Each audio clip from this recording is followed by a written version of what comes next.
I hate when that happens. Sorry about that. Greetings, geeks and nerds. I'm Lady Universe and I'm White and Nerdy, and it's about time that I officially go back and revisit a movie I haven't reviewed since 2021. And it was something that I promised people when Godzilla Vs Kong would be released, and today it is finally coming into theaters. So for those of you that are going to go and see the movie, I wish you all the best of luck. If you do see the movie and you want to share your opinion with me, either here or on Twitter, you can, but don't spoil the movie for me. Just let me know if it is better than this movie. But we have Godzilla vs. Kong that I am officially going back and reviewing. I've been thinking, and maybe I will at some other point, of reviewing the original King Kong vs. Godzilla from 1962, but we're gonna take a look at the 2021 remake, reboot, whatever, of Godzilla X Kong, which is in the trilogy of the Godzilla movies that started almost 10 years ago. Which, yes, probably come this June or July, I'll be doing a 10-year retrospective of the original Godzilla movie. But for today and for now, for the special occasion of Godzilla X Kong: A New Empire coming out, we're going back and revisiting Godzilla vs. Kong. So, did my opinion change with this movie? Is this movie more awesome than it was the first time that I reviewed it? Or is this movie even more bad, or do I have the same opinions about this movie? Well, this is my own thoughts and opinions on Godzilla X Kong from 2021, which I have a funny story to tell you before I actually get into the review, but let's go back and revisit this classic movie. For those of you that don't know, back in 2014, it was the It was the 60-year anniversary of Godzilla, and in summer of 2014, I believe in June, we finally got to see the Godzilla 2014 movie.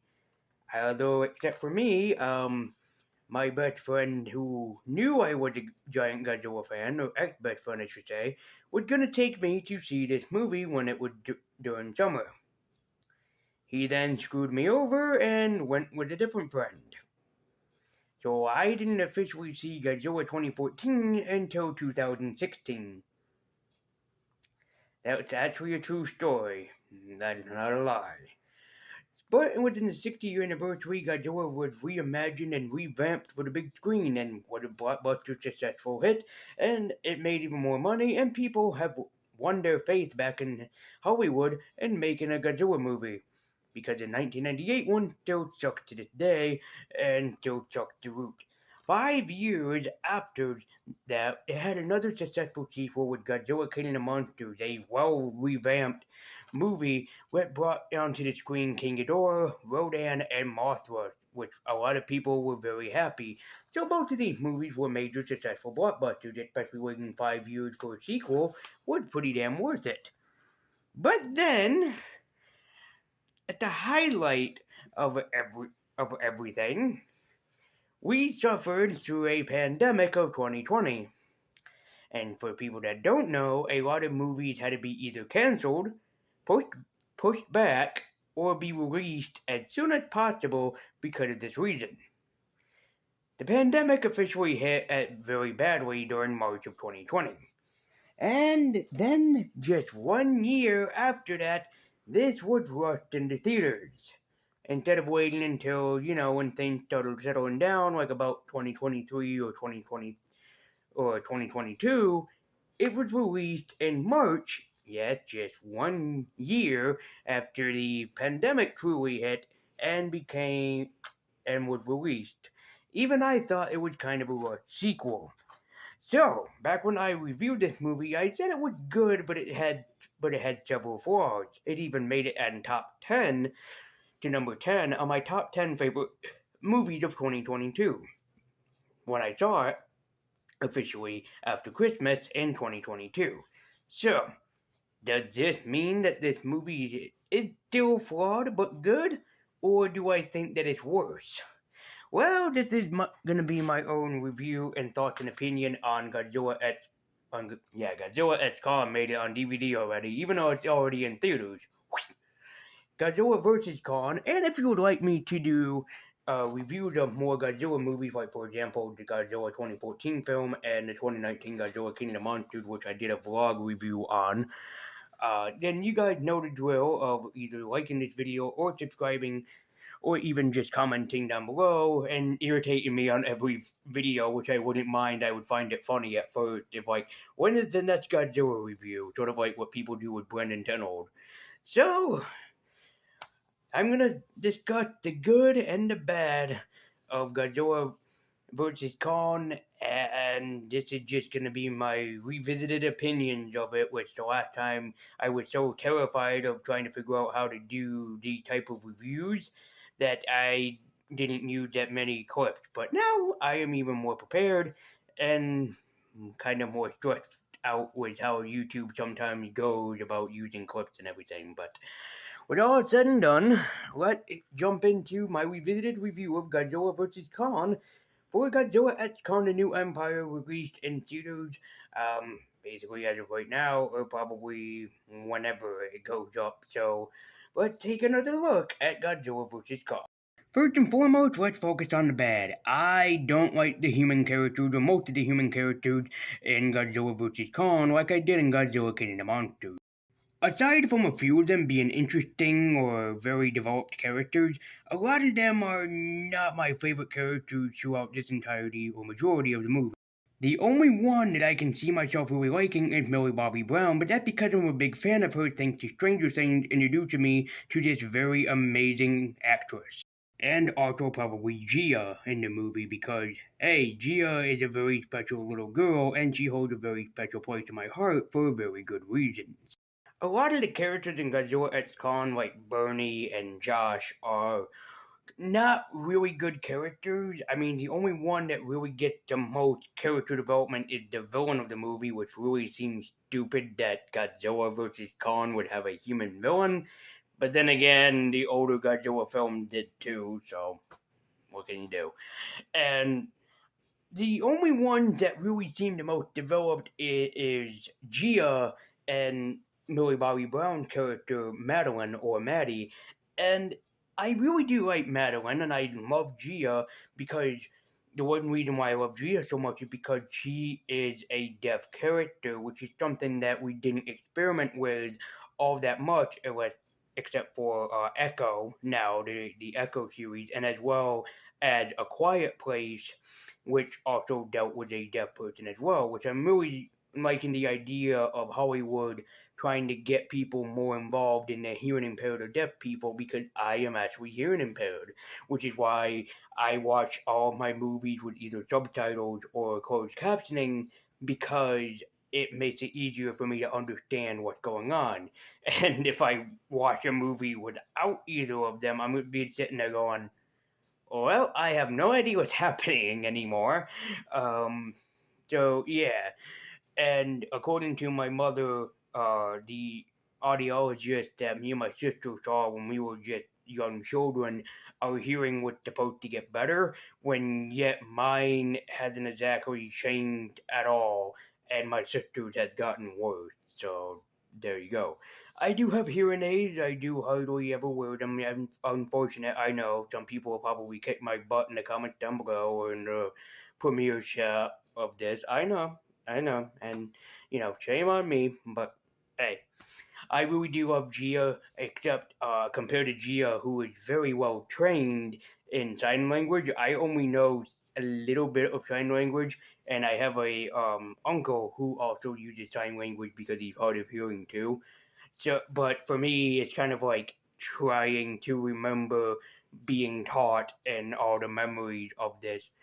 So, except for most of the characters in this, I really do relate to like Gia and Madeline the most. So that's a negative. Like the characters are not as well developed as they were, you know, like they were, in the last movie. Or hell, if you want to go even that far, they weren't as developed as in the first two films.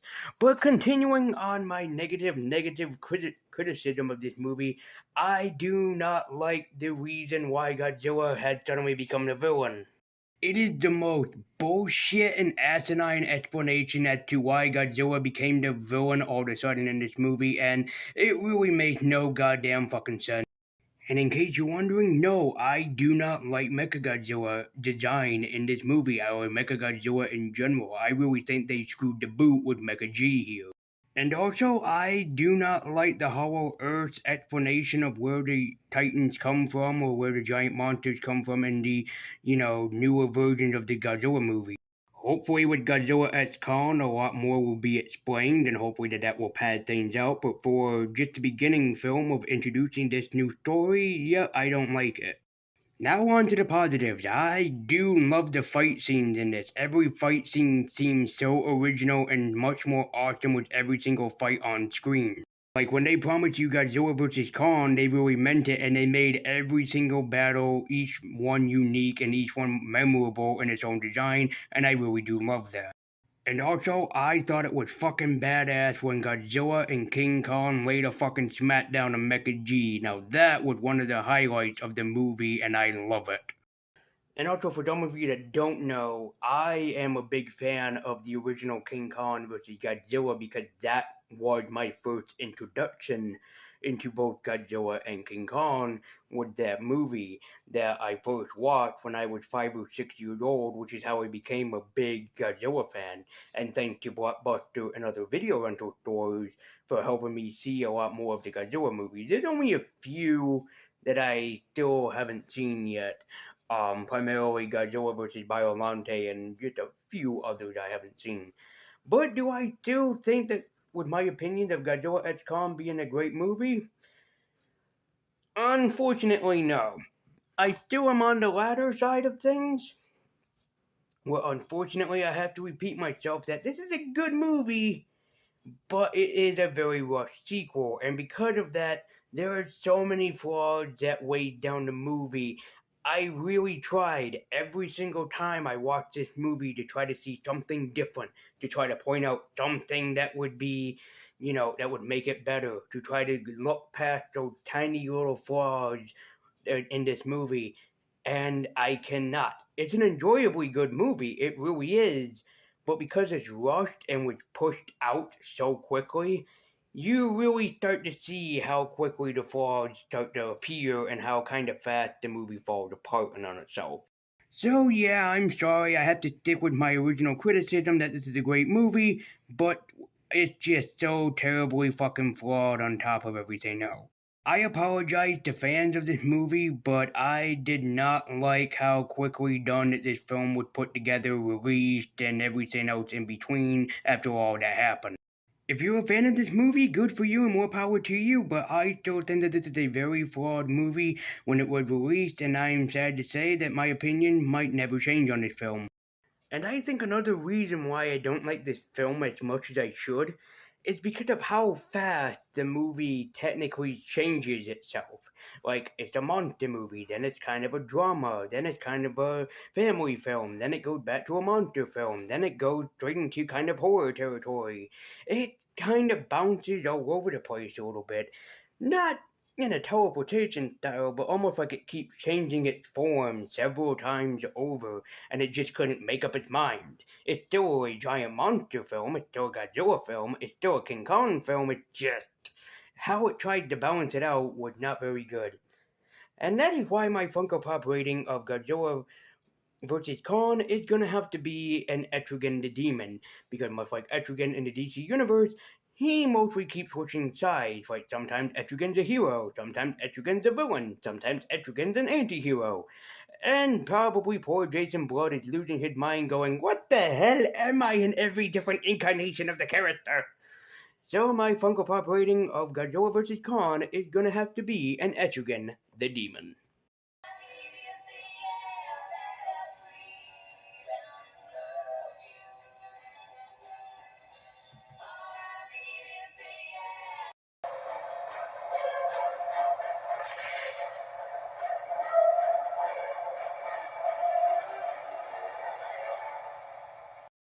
Guys, as always, thank you so much for watching. Be sure to like, comment, and subscribe. Tell me what you thought about Godzilla vs. Kong in the comment section down below. And again, this is all for the release in theaters of Godzilla vs. Kong: A New Empire, which I hope to probably review probably next year.